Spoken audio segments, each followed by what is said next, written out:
I want to focus today on negotiating mostly around pay, because this is something that lots of us as women are not very good at, honestly. But I will try as I go through, although the slides are really focused on pay negotiations and job negotiations, I hope to draw out wider points about the sorts of negotiation conversations that you might have as you move through roles in the academic world, or indeed in the corporate world. So I think negotiation is really important, and often people don't think about it as much as they should. So I hope this is going to be practical and useful. And a big thanks to Jean, not just for inviting me, but also for lots of the info in here, which I think will be really, hopefully, useful for all of you. So there's no doubt that people are often a bit uncomfortable about the idea of negotiation. And often the reason we all feel a bit uncomfortable about negotiation is because we think of it as conflict and we think of it as power dynamics. And it is power dynamics, honestly, in most negotiations, but it shouldn't be conflict. And I hope I can convince you that there are good ways to negotiate that are good for everybody involved. It shouldn't be about beating the opposition. So it shouldn't be that you have a position that is so sure and so entrenched that you are not open-eared and open-minded to the other position. And it shouldn't feel conflictual. It should feel that this is a serious and significant conversation with room to move on both sides. Any bargaining or give and take process is a negotiation. And if there's two or more people and you need to find some common ground, then you are in a negotiation, whether you think of it that way or not. And I think that's really important, because sometimes we're in a situation where we are absolutely in a conversation, trying to find a solution, trying to find some common ground, not sharing an opinion necessarily at the outset. And we don't think about it as a negotiation, so we don't prepare for it as a negotiation. So I'm focusing on pay, but I can think of lots of other examples. And certainly as colleagues move through their careers, I'm sure Jean's got loads of examples, and I certainly have, of times when we've needed to make a change in an academic department. We've had difficult finance challenges in a particular institution or area, and you have to make decisions about how you're going to cut your budget. And having that perspective that, yes, there may be a position that is very important and a set of information that you have, and there's a group of people over here who have probably a different set of information and a different viewpoint and a different perspective, looking for a different outcome. Being in that negotiation mindset where you are trying to see the other person's perspective, trying to work to find some common ground, is really, really helpful. So I'm going to focus on pay, but I will try and bring in some of these other kinds of examples as we go along. The best negotiators are the people who listen to the other perspective and then look for the things that work for both sides and try to find that win-win situation. And we are all negotiating all the time. Those of you that are parents will have no doubt the experience that we all gain of negotiating with a toddler who really wants something that they probably shouldn't have. And you go through that negotiation and compromise. We do it all the time with people right across our life, whether it's negotiating with your partner over the chores or whatever it might be. This is a natural part of life. So being good at it and then using it in situations where it makes a real difference to your life and your career is I think, really important for everyone.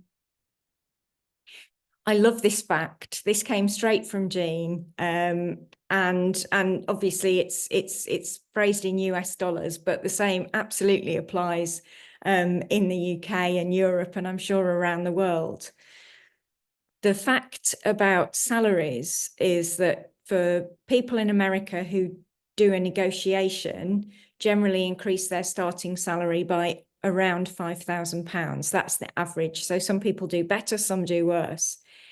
If you then assume that there would be a pay increase every year over a 40-year career, and you think about how that accumulates over time, if you started at 25 and accepted 50,000 versus if you negotiated at 25 to get 55,000, you would be over $500,000 differential in terms of the salary that you've earned by the time you are 65 and you are thinking about pensions and retirement.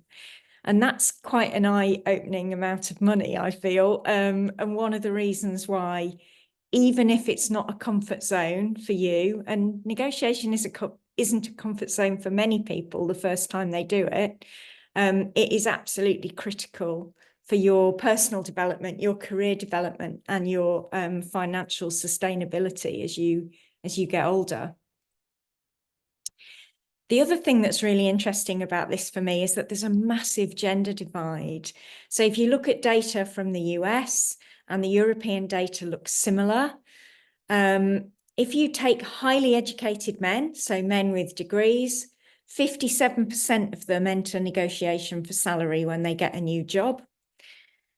However, only 7% of similarly educated women enter into salary negotiations. Women are just less likely to negotiate. That is a fact. Now, it's not straightforward. Negotiation usually works better for men. They tend to get larger amounts when they negotiate than women do. Nevertheless, if we could increase the percentage of women who negotiate for salary, we would probably do quite a lot for the gender pay gap. And the other striking fact is that people from minoritized backgrounds are also less likely to negotiate for pay when they get a new role or when they change roles within their organization. It's often quite uncomfortable to negotiate. I remember being in a situation where I wanted to negotiate with my boss, who was a very senior member of the academic community, very well known. I was significantly younger, had much less experience. I found it really stressful preparing for this. I was much more in an emotional space and a sort of anxious space than I was in a, this is my case, I've laid it out, I'm prepared. So I was feeling rather than thinking. There was something that I thought she could offer me that I really wanted. And she had given me some opportunities earlier in my career, and I didn't want her to think I was ungrateful. And all of those things were all in that mix, in that conversation. And talking to other colleagues, other women that I've mentored, there's a whole range of issues that come into play when you're in this situation. There's a lot of common challenges. So I hope that what we're going to talk about today will help you think about how you address those challenges and how you get out of that, very tense, anxious mindset when in these scenarios. We often find that the differential between men and women in this space is influenced by stereotypes. Men are often praised for being a tough negotiator. Women don't often experience praise for being a tough negotiator. Those subconscious attitudes and perceptions that form our implicit biases often are influenced by, really old-fashioned stereotypes. I've encountered people who've said, it's great that this guy's negotiating his pay and is also seeking to get employment for his wife in the university. That's a really, really responsible attitude. But don't think I have ever been in a situation where a woman negotiating for a role has asked for a job to be found for her husband or her partner if she's not in a heterosexual relationship. And it's quite interesting to me that some things are seen as acceptable or not acceptable. For me, we are always going to face stereotypes, implicit biases. So what we can do is make every effort to prepare as well as we can when we go into these situations, so that we aren't maybe triggering people's microaggressions, their stereotyped expectations, and we're minimizing the effects of their implicit bias, because we are in a thinking space, we're being very factual, we're being very clear, we're open to listening to the other person. And we can get past some of this, but don't think it won't be part of the challenge, because it will. And that may be one of the reasons why fewer women negotiate than men. To get to what you want, what you need, and what you desire, to get the things that set you up for the successes that you want, you do need to get used to negotiating. And it is a fantastic learning experience every time you do it.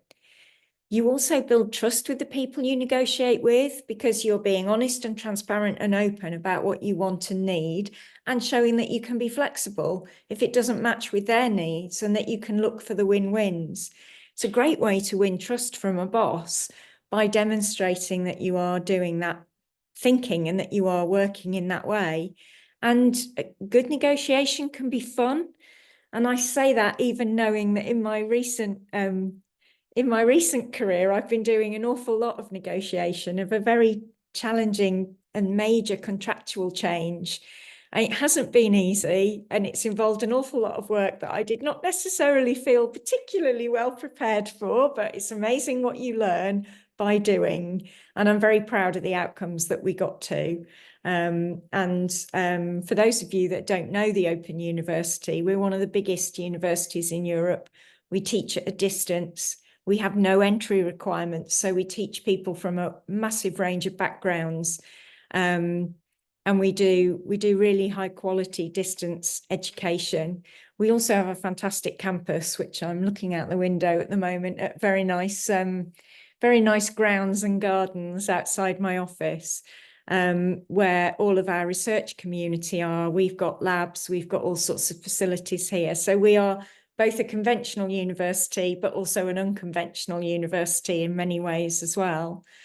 And we have always taught, because our students work and study and live all over the UK and beyond, we have always taught with a team of associate lecturers who were also remote workers, living all over the UK and teaching online and in face-to-face day schools and meetings.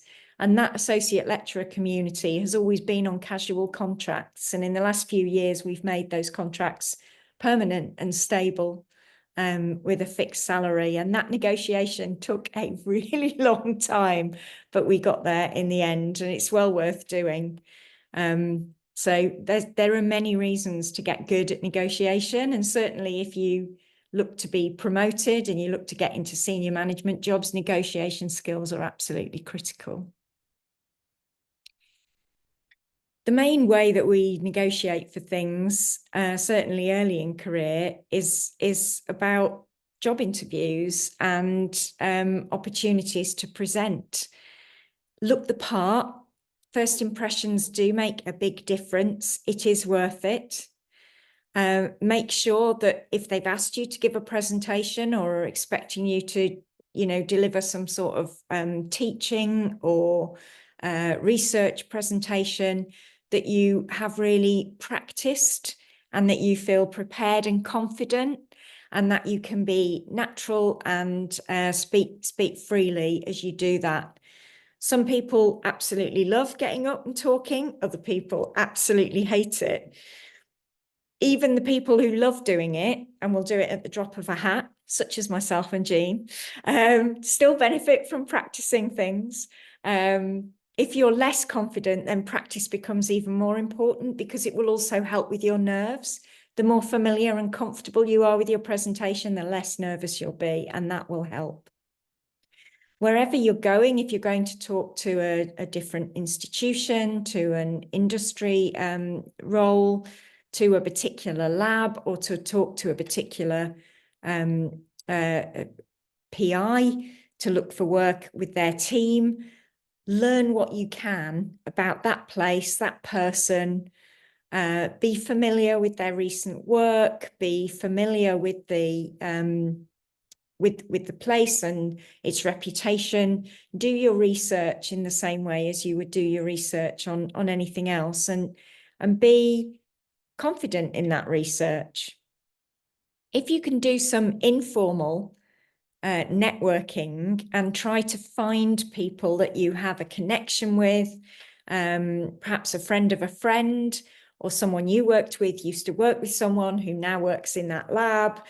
Try to use those connections, leverage those connections, and find a route to talk to faculty members, PhD graduate students, undergraduates, whoever you can find that you can make a connection with, to find out what's this place like to work, what's the environment like, what's the culture like. Find out what you can. Bear in mind, if you only manage to make one connection and talk to one person, they might have a view that's not typical. But nevertheless, go in with as much information as you can. Be prepared emotionally as well. Think about your strengths. Talk to your mentor. Get that confidence boost. And there are some really interesting things. I love this little picture. You know, power posing. If you haven't seen that TED talk, absolutely amazing. Go find a bathroom near the interview room and stand there looking like Superman, or flexing your muscles, or whatever it takes. Stand wide, stand tall, give yourself that confidence, give yourself that pat on the back. That will help you radiate confidence when you walk into the room, no matter how silly you felt in the bathroom 5 minutes beforehand. And it will help you to embody your enthusiasm. You've done your research. You know why you're interested in this role. Talk about what you will bring. Talk about why you're excited. Talk about what you love about their field, their work, their place, whatever it may be. And if you've got opportunity to formulate a really nice elevator pitch, a few sentences that encapsulate what you want to get across, that you can bring out as soon as you start, then that's excellent. And that will give you the confidence then, because you've got your key messages over before you go into wider negotiations. People will ask you why you're the right person, why you want to work there, why this is the right time. Try to be as specific and concrete as you can. Talk about where you are in your career, where you're going, what your aim is, and how you want to work in a place that's supportive and will support your development. It's a give and take. So it's not just about why you're interested in them. It's also about what you can bring to them. Are there methods that you've learned in your previous role that might be useful in their work? Are there perspectives that you could bring? Are you bringing something to the team that they don't have, whether that's a particular background, technique, clinical know-how, a relationship with another collaborator that you could bring? And focus on the fact that you are a hard worker and a great team player. If you're not a hard worker, I'm assuming you're not going to be in this webinar. And some of you may not be the best team players, but you want to emphasize that even if you are someone who likes to do your work in your way, that you want to contribute and you want to work with the wider team, you want to learn from them, you want to have them learn from you. You can bring out the strengths that you bring. And any of those answers will be really helpful for someone to feel that they understand why you want the role and that they understand what you would bring to their team. So supposing you have a great visit, you have a fantastic interview, it all goes really well, you're exhausted, but you've done the job. Now the fun begins with the negotiation. Salary is really important. So make sure that you don't just jump at their offer. I could give you an example, which I would like to say is a really, really, really long time ago in my very early career. But if I'm honest, I was mid-career. when I interviewed for an interim role to act up into a senior position, they called me and told me I'd got the job. I had a whole conversation with them about how pleased I was, how delighted, how were we going to start, how were we going to backfill the role that I'd been doing up to that point, etc., etc., etc., accepted everything. And when I hung up the phone and my husband said to me, "How much are you going to get paid?" I went, "Oh." And I had managed not to talk about salary at all, which was, yeah, this is why I've got better at this stuff, because I was really bad at it in my earlier days. You need to get the salary right. So find out your facts first. Do you know what other people are getting paid? Can you find the industry norms, the range of salaries for that type of position, ideally in that institution or in that industry? So find those facts where you can. And there's great resources on the web. There's great information now that make it easier to find. Don't assume that their offer is the right number. When they give you their offer, ask for time to think about it and to come and arrange a time to come back to them. Be gracious. I'm sure you'd be thrilled you've got the job. Say that. But that doesn't mean that there isn't a space to negotiate. And if the offer is much lower than you were expecting, the time they make the offer is not the time to be grumpy or emotional or upset about that. Thank them for the offer. Tell them that you will consider it. You want to talk your options over with your family, or you want a bit of time to think about it, and organise to come back to them. You want to listen whenever you're negotiating. So when you do go back to them, having got your facts lined up, hopefully their offer is close to what you think you should get. If it's not, then you've got a bigger hurdle, but you need your facts lined up. And do listen to them, because there may be a reason why they think this is the right starting point. They may have lots of room to maneuver. They may have no room to maneuver. You need to listen. You need to show you're listening. And it can be tempting once you've got all your ducks in a row, you've got everything you want to say lined up, it can be tempting to just give it all at once. Don't overtalk. Keep the conversation going as a back and forth. Try not to fidget when you're presenting, especially if you're presenting onto camera. We often tell people to move more, to be more expansive in their gestures, because it helps build that connection. But if you're in a negotiation, you don't want to be the person who's tapping their fingers, folding their arms, can look like you're quite guarded or anxious. Just try to keep a relaxed posture and ask the questions that you need to ask. You're not being rude by asking a question about, that seems like quite a low salary compared to, the sector norm or the amount that other people in these level roles are getting paid in your organization. I was expecting more in the region of. Is there room for negotiation? That's a perfectly reasonable, polite conversation to have. And to push and say, is that really as far as you can go, etc.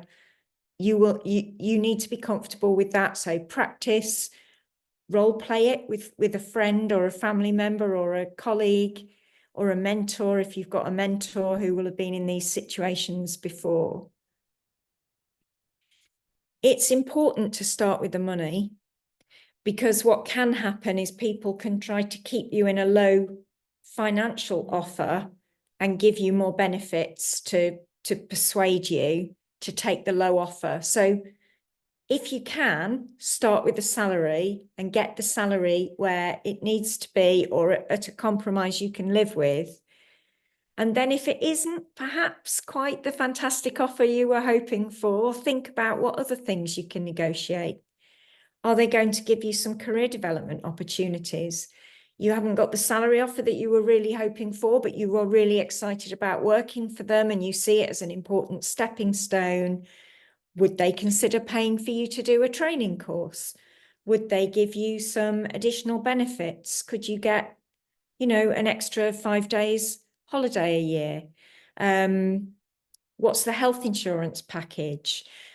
There are all of these kinds of additional things that you can think about and negotiate.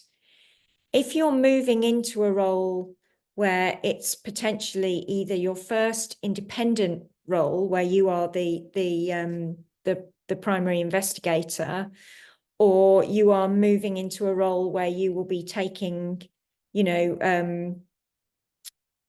bringing groups of people in, whether that's postdocs to work with you or graduate students, etc. And there might be equipment that you need because you're bringing a technique. You can have that negotiation about, I'm really committed to doing this job for a few years, but I hope in 3 or 4 years I will be starting to think about independence. Is there an opportunity for me to, if and when I move on, take some of this equipment, other things that we could negotiate that will help with the package. And if you're interested in promotion up the career ladder into leadership roles, where might the opportunities be for them to give you chances to take their place in a meeting, or engage with one of the faculty committees, or do some work that will broaden your leadership experience. You may want to get some teaching experience to expand your resume, and that's absolutely negotiating that.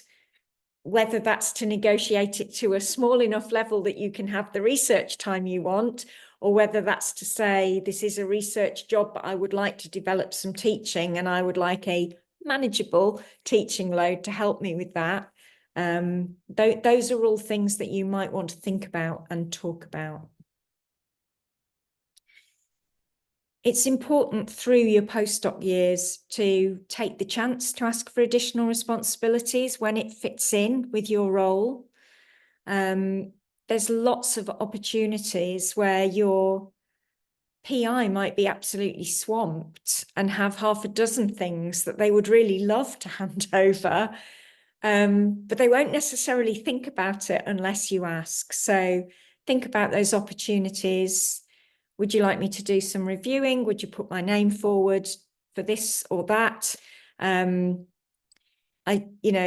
There's another collaborator. Would you like me to bring them in? Would you like me to come along to the meeting with the collaborator to see how you negotiate? Can I take some of that responsibility from you? Those are all good conversations to be having.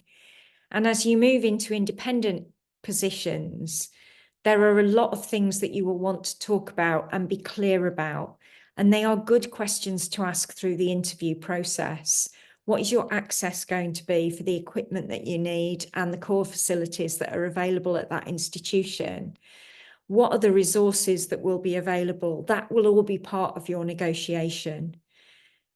How will they commit to making sure you get appropriate mentorship and guidance and staff development and personal development? Will you have good space in which to do your work? Is there appropriate office space? What does that look like? All of those kinds of things are really important to establish in your negotiations as you move through to new positions. I've talked already about trying to make sure that you secure the salary first. That's just mentioned again here. And in industry, there are some colleagues, I haven't worked in industry, I would be the first to admit, but there are some colleagues of mine in industry partners who have said to me that once they've done the research and figured out what they think should be paid, they ask for actually quite a lot more. And sometimes that's a good negotiating technique. Go in high, and then you have room to make concessions, and it helps the other side feel that they've given and you've given. Things that people often get wrong, things to look out for. If somebody says to you, and people will say to you, well, what would you accept? That is not something you should be revealing up front. You need to say, this is a negotiation. What I'm looking for is something in the region of this, but I don't know where you are. What can you afford? People sometimes don't negotiate because they're so focused on what they think they need or want that they only present their position and they get stuck. You need to be presenting what you're looking for, but also why you're worth it. What is the value that you're bringing to them? What are the things that you're promising to deliver, the commitments you're making, the things that you will do for them and with them that will help them, that then allow you to justify what you're asking for. Make sure that you are properly prepared. Do that research that we've talked about. And don't tell them what you're looking for right up front in the interview. Wait till someone's offering you the job. They're really keen to have you. They want to know what it will take to get you there. Once you've been chosen and people have picked you as their primary candidate, you are in a really strong position. And not accepting the first offer, but needing to think about it and talk about it, makes the people on the other side more anxious to secure you and more likely to move. So don't accept too quickly. Always take that time to think. Similarly, don't decline immediately if you're disappointed on the first offer. Ask for time to consider. Ask if you can come back and negotiate. Come back with a counter offer. There may be where you thought you would expect to be. What they offered is down here. You need to come back with a counter offer that's somewhere in the middle, and that is reasonable. And if they are absolutely crystal clear when you come back with that counter offer that the salary, for whatever reason, is non-negotiable, and I would expect them to explain that, by the way, you can talk to them about what the other things might be that might then make you more comfortable. So don't just say no immediately if it's away from what you were hoping for. Do take that time. And always remember, it's not personal. They've got a budget to manage. They've got a person they want, you, in the role, but they've got to meet all their other challenges. If you end up declining, that's absolutely fine, but don't burn your bridges. Explain clearly why, that there's another offer that's just more attractive, that there's, it's not quite where you needed it to be.